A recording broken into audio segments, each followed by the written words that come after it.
Money in the Bank 2025 langsung dari Intuit Dome Los Angeles. Sudah kita saksikan bersama guys ya. Pastinya saya asumsi semua teman yang nonton video review ini sudah menonton semua. Dan apapun yang terjadi di Money in the Bank 2025 guys ya, ada 5 match yang sudah dischedulkan. Tadinya 4 nambah 1 pada saat Worlds Collide guys. Dan kita tahu di hari Money in the Bank kemarin kita mendapatkan kejutan di ending, yaitu R-Truth finally kembali ke WWE lagi setelah dipecat guys ya. Confirm kalau dia sudah dilepas kontraknya terus dibalikin lagi oleh WWE. Kita bahas itu di bagian pertama nanti guys ya. Dan juga dua ladder match yang terjadi di Money in the Bank tahun ini juga cukup memuaskan bagi saya. Walaupun di openingnya ya menurut saya cukup tidak sesuai harapan saya pemenangnya, tetapi beberapa spot juga oke. Ada sedikit bots yang kita dapatkan juga seperti biasa. Momen match pasti ada sesuatu yang canggung dan cringe yang didapatkan. Walaupun begitu, match opening untuk ladder match juga cukup oke. Kita juga dapat match Lyra sama Becky yang sesolid sebelumnya guys ya. Mereka memaksimalkan performanya, mengangkat level pertandingan sebuah premium live event title match ya. Ada Dominic Mysterio sama Octagon Junior yang terbuild up pada saat beberapa jam sebelumnya di acara Worlds Collide guys ya. Dan juga men's Money in the Bank dengan drama clash yang oke banget. Sama endingnya main eventnya kita mendapatkan kemenangan dari Babyface dengan hadirnya Arthur. Kita bahas lengkap di review Money in the Bank cuma di channel Gilang Gulat. Saya mau ngomongin soal R-Truth dulu guys ya, biar terjawab dulu pertanyaan-pertanyaan banyak orang tentang hadirnya R-Truth guys ya. Setelah saya rangkum dari berita-berita yang berkembang di selama 24 jam setelah Money in the Bank, dapat informasi. Jadi R-Truth datang ke Money in the Bank ending mengganggu John Cena adalah rencana dadakan dari WWE. Karena R-Truth dalam 72 jam atau dalam 3 hari ini R-Truth baru ditarik WWE kembali guys ya. Setelah banyak orang yang mengungkapkan kesalahannya di sosial media. Bukan cuma fans di sosial media, fans yang ada di arena, tapi juga talent-talent orang-orang belakang layarnya WWE yang mengungkapkan ketidaksukaan mereka dengan keputusan WWE memecat R-Truth. Alhasil R-Truth dibawa kembali ke WWE dengan nama Ron Killings. Ada alasan guys, kenapa datang lagi dengan nama Ron Killings. Jadi dalam laporan Fightful Select atau PW Insider, itu tadinya R-Truth tidak diperpanjang kontrak, itu beneran udah lepas guys, udah mau tidak diperpanjang itu guys. Terus R-Truth tahu itu jadi keputusan yang sudah fix dari WWE dan dia kayak nggak mau nerima telepon dari WWE. Walaupun banyak yang mendukung dia, banyak yang teriak we want Truth, tapi R-Truth katanya tidak menerima telepon dari WWE guys. Jadi WWE itu berniat untuk mengembalikan R-Truth. Berniat untuk memberikan kontrak R-Truth lagi yang R-Truth inginkan. Tapi teleponnya WWE nggak dijawab R-Truth. Jadi R-Truth memutuskan untuk tidak menerima telepon dari WWE sampai Nick Khan turun tangan. Jadi Nick Khan harus turun tangan langsung yang negosiasi ke R-Truth. Makanya jadi R-Truth mau. Dan R-Truth memberikan klausa. Jadi kontraknya R-Truth ini cukup unik guys. Dia kembali ke WWE ini dengan nama Ron Killings. Dan katanya ini bisa jadi kontrak perpisahan, berarti itu kontrak terakhirnya R-Truth lah. Jadi kayak one final run-nya R-Truth di WWE gitu. Kontraknya seperti itu. Dan dia pakai nama Ron Killings biar apa? Biar nanti ketika dia selesai dengan WWE, dia bisa dikenal dengan nama Ron Killings. Karena Ron Killings itu adalah nama aslinya. Jadi dia tidak perlu lagi untuk mempromosikan siapa Ron Killings. Ron Killings adalah R-Truth. Enggak, karena setelah ini dia di WWE pakai nama Ron Killings. Kita nggak tahu karakternya akan seperti apa guys. Apakah akan tetap lucu, apakah akan menjadi serius. Tapi dia pakai nama Ron Killings dengan tujuan keluar WWE nanti orang tetap mengenal siapa dirinya. Begitu. Dan pertanyaan saya adalah, berarti orang yang memecat R-Truth adalah Triple H, yang narik kembali R-Truth adalah Nick Khan guys. Berarti mungkin R-Truth ditelepon WWE, mungkin ditelepon Triple H, nggak diangkat, nggak dia terima. Memang dia tidak lagi menerima telepon waktu itu. Gara-gara banyak fans yang tidak suka juga, dia juga kesal dengan apa yang dilakukan WWE. Saya kan ngomong di Gulot Talk, kalau ada rumor kalau R-Truth ditawarin kontrak tapi nilainya lebih rendah, R-Truth nggak mau, terus R-Truth memutuskan untuk lepas kontrak. Nah ini membuat R-Truth kesal juga dan dia nggak mau terima telepon WWE. Dan sampai Nick Khan ini merasa WWE kayaknya memang butuh R-Truth dengan banyak backlash yang mereka dapatkan. Banyak penonton bilang we want Truth. Alhasil Nick Khan menerima permintaan Arthur yang mungkin pengen nilai sekian dan pengen di treatment sekian seperti ini. Jadi mungkin dikabulkan oleh Nick Khan. Dan saya jadi beroptimis guys. Runnya Ron Killings ini nanti lanjutnya ceritanya Ron Killings ini akan jadi sebuah hal yang penting yang terjadi di episode SmackDown. Jadi bukan lagi cuma penggembira buat lucu-lucuan doang. Memang tetap akan lucu kalau saya bilang, tapi akan jadi sebuah cerita yang penting. Mungkin tetap terkait sama John Cena atau tidak. Yang jelas Ron Killings akan lumayan mendapatkan spot yang dibutuhkan oleh Ron Killings di final run-nya di WWE guys. That's the story. Cuma berarti ini jadi kayak TKO tuh pengen atau WWE itu pengen ada image kalau WWE itu mendengar permintaannya fans, mendengar maunya fans. Image itu yang mau dibangun. Cody ngomong kayak gitu. Beberapa orang di belakang layar juga ngomongnya kayak gitu. Karena isu-isu TKO belakangan ini yang cukup menjadikan image negatif, menjadikan image yang buruk untuk TKO dan juga WWE dengan mendatangkan R-Truth setidaknya memberikan angin segar kalau bener ini WWE kayaknya mendengar permintaan fans. Itu yang WWE pengen image-kan di saat ini guys dengan kedatangan R-Truth ini. Tapi ya nggak semuanya juga yang didengarkan. Push Karrion Kross apa kabar mas? Gak semuanya juga guys. Ada beberapa yang mungkin lebih urgent lah untuk didengarkan, lebih urgent lah untuk WWE. Ya orangnya adalah R-Truth. Mudah-mudahan tadi bisa sedikit ya mengupdate lah teman-teman apa kondisi R-Truth, apa update dari kedatangan R-Truth di Money in the Bank hari kemarin. Sampai sini dulu kita ngomongin R-Truth guys ya. Kita coba bahas Money in the Bank. Let's go. Langsung saja match pertama Money in the Bank tahun ini. Kita dapat Women's Ladder Match guys. Tapi kalau saya bilang kayaknya kita nggak afdal kalau nggak ngomong penontonnya yang masih sedikit guys. Bukan masih sedikit ya, penontonnya yang belum penuh gitu loh di opening Money in the Bank ini. Jadi saya bisa bilang Los Angeles ini penontonnya pada telat. Memang niatnya cuma mau nonton yang mereka suka aja, dan opening mungkin biasanya bukan hal yang mereka anggap penting untuk ditonton kali guys ya. Banyak yang sedikit mempertanyakan, ini beneran sold out apa enggak sih? Kok banyak banget kursi kosong? Tapi kita seiring berjalannya Money in the Bank kan udah mulai terisi tuh kursi kosong yang di awal tadi pas match Women's Money in the Bank ini tidak diisi orang gitu. Maksud saya itu Money in the Bank sebuah premium live event, kok bisa-bisanya tidak menonton Money in the Bank-nya. Cuma mau pengen nonton John Cena sama Logan Paul doang ini datang ke Money in the Bank gitu. Heran saya sama penonton-penonton casual ini guys. Uang punya, tapi waktu untuk menonton acara yang mungkin harusnya mereka sukai tidak punya. Kok bisa? Satu match loh ini guys. Satu match kosong gitu loh. Tempat yang kursi itu cuma ada satu atau dua yang memasukinya gitu. Tapi seiring berjalannya waktu di match ketiga atau keempat tuh baru penuh tuh semua. Agak heran saya di situ. Tapi matchnya bagus ini. Matchnya oke banget, cukup seru. Tapi seperti saya sering bilang di watchalong saya, ketika kita menonton match-match woman, pasti ada momen botch, momen canggung itu pasti ada. Momen cringe itu pasti ada. Momen agak loose chemistry, momen kayak agak ada yang komunikasinya yang miss. Sama momen yang ketika Julia sama Perez mau hempasin ladder ke Mami, tapi laddernya nggak ngikut gitu. Itu momennya guys ya. Yang saya ingat yang cukup menurut saya yang rusak sedikit lah momentum yang didapatkan. Kita tahu yang menang Naomi menjadi Mrs. Money in the Bank.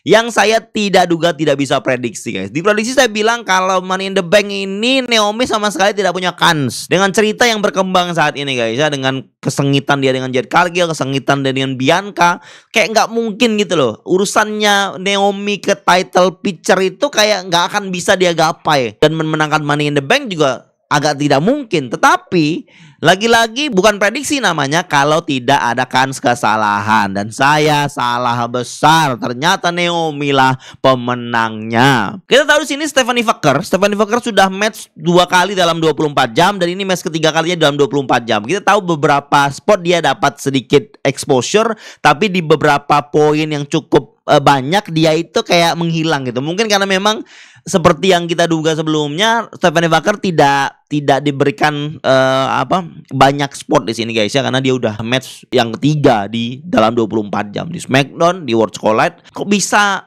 overwork gitu kalau saya bilang. Saya kurang serk sama keputusan untuk ngasih orang match dalam 24 jam 3 kali match gitu loh. Ini turnamen bukan 3 acara loh itu. Bisa dikritisi di bagian itu kalau saya bilang. Tapi bukan berarti Stephanie Vaquer tidak bersinar di Money in the Bank. Satu spot paling terbaiknya adalah ketika dia Devil Kiss di atas tangga yang melintang di atas ring guys ya. Nah, itu jadi poin yang penting dan kayaknya udah cukup deh. Stefan Devil nggak usah berbuat banyak lagi. Kita udah dapat Devil Kills di atas ladder guys ya. Performa orang-orang NXT di sini sangat bisa mengimbangi dan bahkan bisa melebihi orang-orang main roster guys ya. Yang saya maksud adalah Alexa Bliss, Rhea Ripley dan juga Naomi. Ada momen di mana mereka clash 3 lawan 3 ya, ex NXT sama main roster yang sudah settle di sini. Alexa memang terlihat menyenangkan kalau dia menang guys. Cuma dari yang saya lihat guys ya, correct me if I'm wrong, Alexa tuh tidak begitu memberikan kesan kalau dia ada potensi menang di sini guys. Saya memilih Roxanne di sini juga saya melihat kayaknya di tengah saya nonton ini Roxanne nggak ada kans guys. Kelihatan banget tuh di tengah-tengah itu. Saya pikir wah ada bukan Roxanne ini. Dan ternyata di endingnya memang bener Naomi menghajar Rhea Ripley sama Alexa Bliss, langsung menghempas tangga gitu. Naomi naik, ambil koper, selesai. Nah, terus gimana nih Naomi akan seperti apa Naomi? Saya karena memang tidak berharap dan tidak ekspektasi Naomi menang, saya berpikir ini akan menjadi pertama kalinya Women's Money in the Bank gagal cash in guys. Gini loh, kalau kita lihat guys ya, kan kemungkinan yang mungkin terjadi nih saya nih, opini saya nih. Misal nih Naomi cash in di suatu kesempatan gitu, cash in ke Tiffany, masih ada Jet, masih ada Bianca yang akan menggagalkannya. Jet ini dendam kesumat. Bianca juga nggak mau maafin Naomi. Tentu mereka tidak akan ikhlas membuat Naomi melenggang dan mendapatkan title. Dan saya juga melihat kayaknya auranya Naomi emang tidak title gitu loh. Saya tidak berpikir Naomi itu cukup mengancam untuk mendapatkan title utama woman guys. Ini saya guys ya, pendapat saya. Boleh teman-teman yang mau berkomentar berbeda. Oke, Naomi jadi heel.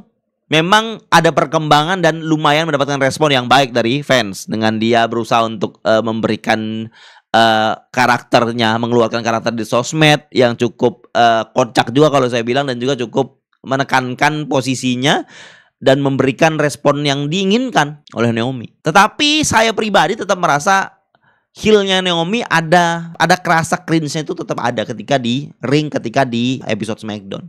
Itu yang membuat saya berpikir no. Tapi apakah ada kemungkinan berhasil? Juga bisa jadi aja gitu loh. Ada yang bilang di komen kalau nggak salah ya, Naomi berhasil cash in, menang title, nanti dia lawan Jet atau lawan Bianca di SummerSlam atau di kesempatan lainnya nanti. Tapi bisa jadi Naomi akan mempertahankannya cukup lama, koper ini. Karena itu mungkin akan memberikan WWE cukup waktu untuk meyakinkan fans kalau Naomi layak dapat title World Championship. Itu yang saya pendapatkan guys. Menurut saya match openingnya cukup oke, tapi ya tipikal ladder match yang selalu akan bagus gitu loh. Solid match, ladder digunakan maksimal, tapi elemen storyline yang memang nggak diberikan di opening ini. Itu yang saya rasa. Jadi kayak mereka ya udah bertarung untuk dapat Money in the Bank aja, sesimpel itu. Mungkin ada persaingan kompetitif antara ex NXT dan main roster. Itu aja kali yang terlihat guys. Kerjasamanya Julia sama Roxanne yang sempat kompak tapi pecah lagi dan lain sebagainya. Kita move on ke match berikutnya. Match selanjutnya Dominic Mysterio melawan Octagon Junior for Intercontinental Championship. Menurut saya ini tidak seharusnya ada di sini guys, karena mengumumkan matchnya aja beberapa jam sebelumnya. Dari ini kayak biar nambah match aja, biar genap 5 kali guys ya. Sebenarnya nggak ada tuh nggak apa-apa, dan memang matchnya juga singkat banget kalau saya bilang. Dan ini ceritanya Dominic datang ke Worlds Collide terus nantang Octagon yang baru aja selesai match 3-on-3.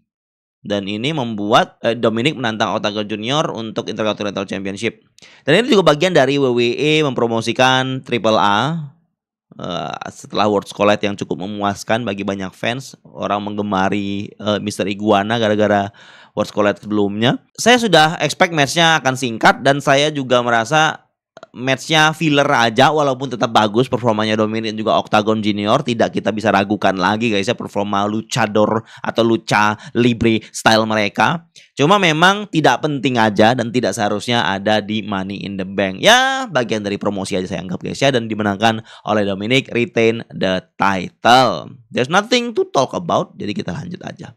Oh iya, ada Liv Morgan yang nemenin di sini guys. Ya udah nemenin doang. Match selanjutnya kita dapatkan Intercontinental Women Championship match Becky Lynch dan Lyra Valkyria. Ini rematch guys ya. Rematchnya sebenarnya Becky Lynch tuh nggak layak dapat rematch karena dia penantang dan kalah. Harusnya dia balik ke barisan paling belakang. Tapi di sini karena masih ada dendam di Lyra Valkyria-nya, jadi Lyra Valkyria meminta match lagi lawan Becky Lynch, dan Becky Lynch mau kalau dia menang, Lyra harus selebrasi bersama dia mengangkat tangannya. Tapi kalau Becky kalah, Becky nggak boleh lagi nantang Lyra Valkyria untuk title tersebut. Tapi kita tahu di sini Becky Lynch bisa menang roll up lagi deh. Kalau nggak salah di Backlash juga menangnya nggak yang mutlak juga guys ya. Di endingnya di Backlash, Becky menghajar Lyra Valkyria dan Becky standing tall di ending. Dan di sini juga yang kalah yang standing tall di ending, yang menghajar yang menang. Becky Lynch menang roll up new champion guys. New champion roll up. Sebenarnya menyebalkan loh sebenarnya. New championnya roll up tuh nyebelin loh guys sebenarnya. Tapi entah kenapa di Watchalong saya puas-puas aja gitu loh. Selain karena prediksi saya benar guys ya. Tapi saya puas karena matchnya bagus. Di Backlash bagus, di sini bagus guys. Saya mau yang satu lagi loh jadinya. Saya jadi pengen satu lagi matchnya mereka. Satu lagi deh. 3 kali lah biar lengkap gitu. Iya gak sih? Jadi kayak pengen sekali lagi deh. Matchnya bagus guys, walaupun endingnya roll up. Di ending Becky Lynch Becky Lynch minta diangkat tangannya. Lyra tuh agak nggak mau, tapi dia kan baby face, jadi dia fair aja diangkat tangannya Becky. Terus Becky bilang nggak bisa, 4 sisi sini, sisi sana, 4 sisi guys ya di bagian ring. Becky Lynch minta di sabuknya dipakein di pinggangnya gitu. Lyra ya kesal juga kan, nih orang kok perjanjiannya cuma ngangkat tangan doang loh, nggak sampai ngikat gitu. Dan ini membuat Lyra kesal dan Lyra mengajar Becky dan Lyra pergi. Menyebalkan memang dengan hasil seperti ini. Lyra kita semua yang memegang title Intercontinental bisa dibilang untuk mempertahankan marwah sebuah Intercontinental mid-card title-nya untuk Women's Division Raw sekarang dipegang oleh seorang main eventer guys. Itu poin yang memang kita rasa agak concern guys ya. Cuma dalam seperti yang saya bilang, dalam Raw sekarang itu ada Vaker dan ada Roxanne. Itu jelas menguatkan Women's Division di bagian midcard to main eventer guys. Jadi gak akan sulit untuk meraih levelnya Becky sekarang. Dan bahkan Lyra bisa ngambil lagi guys, kalau dia mau. Dan Bayley yang kita harapkan datang tidak ada. I don't know guys, I don't know. Tapi sepertinya memang Bayley disimpan untuk menuju Evolution atau bahkan menuju SummerSlam. Tapi saya agak kurang puas karena gak ada Bayley di sini. Ketika Lyra menghajar Becky itu saya langsung duga Bayley nggak jadi datang pasti. Dan emang nggak jadi datang. Harusnya Becky yang hajar Lyra di situ biar Bayley datang. Tapi ternyata sebaliknya yang terjadi guys. Ya begitulah. Walaupun prediksi saya benar, ada poin-poin yang saya rasa kita tahu tidak memuaskan guys ya. Kita lanjut ke match selanjutnya. Now let's talk about the real deal of Money in the Bank ladder match. Men's ladder match untuk memperebutkan koper dan jatahnya Raw sepertinya guys ya. Kita udah dapat yang jatahnya SmackDown di Woman diambil Naomi, jatahnya Raw diambil Seth Rollins. Sesuai prediksi saya, Seth Rollins bisa memenangkan match ini. Cuma banyak dramanya guys. Maksudnya drama hampir menang yang kita dapatkan. Yang jadi favorit yang menang di sini tuh Solo sama Elena dan juga Rollins. Guys, Solo itu jadi terkesan jadi kayak ada kans tinggi menang ketika bala bantuannya keluar. Pada saat Rollins sudah mulai menguasai dengan bala bantuannya. Akan tetapi ketika bala bantuan Solo, si Jacob dan Matteo sudah mengurusi bala bantuan Rollins, Bronson dan Bron Breakker.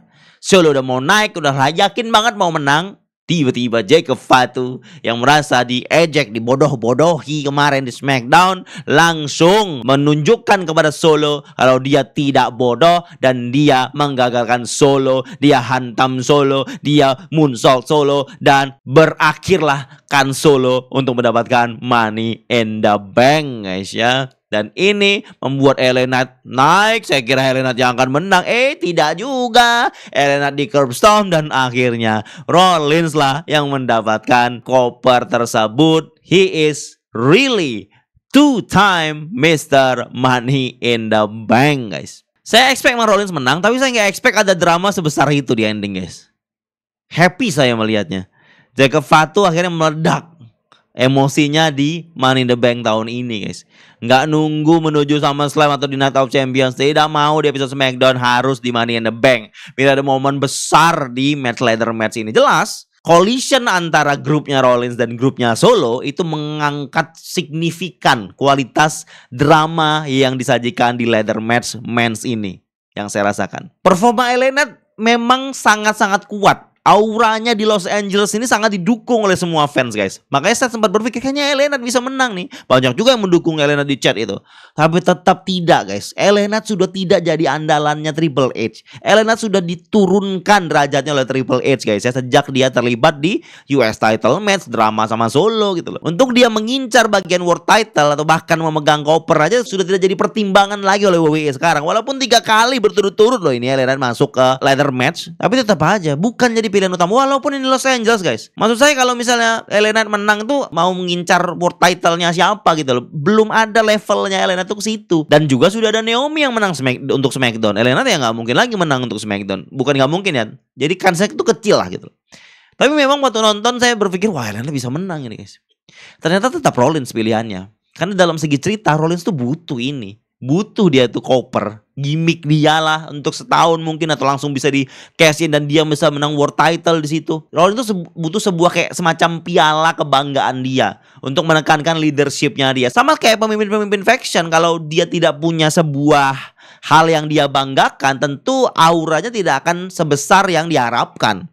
Misalnya Ula-Vala, Tribal Chief, ya world champion lah paling jelas guys ya. Dan sekarang koper Money in the Bank gitu. Dan tetap ada kan Rollins akan cash in dan gagal, itu tetap ada gitu. Karena masih ada Roman Reigns yang disimpan nih untuk Rollins biar kehilangan kans untuk cash in-nya gitu. Masih ada itu kansnya. Tapi untuk sekarang Rollins menang koper itu menjadi sesuatu yang penting bagi karakternya Rollins sebagai pemimpin dari sebuah faction. Tinggal tunggu waktu aja Bronson Reed sama Bron Breakker menang tag team title guys. Karena memang build up-nya akan seperti itu factionnya Rollins ini. Belum punya nama, masih lagunya Rollins tapi tetap build up-nya akan menjadi andalan dan juga hal utama di Monday Night Raw. Oke, kita lihat Penta dan El Grande, luchador kita di sini guys ya. El Grande sama seperti Faker ininya treatmentnya WWE, dikasih spot sedikit terus istirahat, spot sedikit istirahat gitu loh. Karena memang ya begitu guys ya. Penta di sini seperti saya duga dalam prediksi emang jadi penggembira aja untuk kans dia ngincar world title masih cukup jauh kalau saya bilang. Jadi Penta di sini cukup memberikan performa hiburan yang kita harapkan. Andrade pun begitu guys. Jadi matchnya solid banget, seru banget dan memang skala kaliber ladder match Money in the Bank yang diharapkan. Bahkan cukup melebihi dengan drama collision yang kita dapatkan. Bukan collision AEW guys ya, collision antara Bron Breakker, Bronson Reed, Matteo dan Jacob Fatu. Senang banget saya menonton ini dan bisa saya bilang ini adalah best match of Money in the Bank 2025. Best reactionnya ada di Arthur jelas. Ini best matchnya. Pokoknya yang terbaik dari apa yang terjadi di ladder match ini, selain momen-momen besar atau klimaks yang terjadi antara para pegulat yang bertarung, ya jelas momennya Jacob Fatu yang menghajar Solo Sikoa bertubi-tubi sampai diempaskan ke ladder yang ada di bawah dan patah laddernya guys. Maksimal banget itu, udah paling maksimal banget itu. Wah ini gak sabar saya lihat apa yang terjadi di SmackDown. Tapi sayangnya di SmackDown saya nggak watch along guys. Ada acara, mau ada acara gitu. Sampai kita ke match pamungkas, main event, tag team match full of stars, champion semuanya dari sini. Jay bersama Cody melawan Cena dan Logan Paul.